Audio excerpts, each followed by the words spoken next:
இன்னொரு பணக்கார வாலிபனை மார்க்கு நற்செய்தியில் வாசிக்கிறோம், அன்பொழுக கூர்ந்து நோக்கினார்.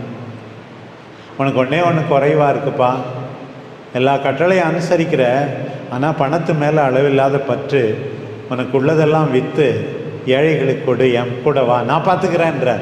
இல்லை, நீ பார்த்துக்கிறத நான் நம்பலை, என் பணம் தான் என்னை பார்த்துக்கொன்னு போகிறான். உன் பணம் கொரோனா நேரத்தில் உன்னை பார்த்துக்குச்சா? பார்த்துக்க முடியலையே. ஆண்டவர் கூப்பிடுறார், என் ஃப்ரெண்டாக இருக்கவா? அவன் வரமாட்டேன், என் பணம் தான் என் ஃப்ரெண்டு, மொபைல் தான் என் ஃப்ரெண்டு, என் கார் தான் என் ஃப்ரெண்டு, என் டூ வீலர் தான் என் ஃப்ரெண்டு.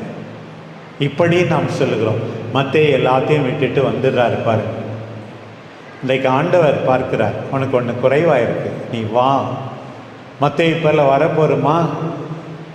மத்தேயுவால் என்ன முடியும் என்று ஆண்டவர் பார்த்தார். மத்தேயு, நான் உன்னை அழைத்தேன், என் அன்பை பொழிகிறேன்,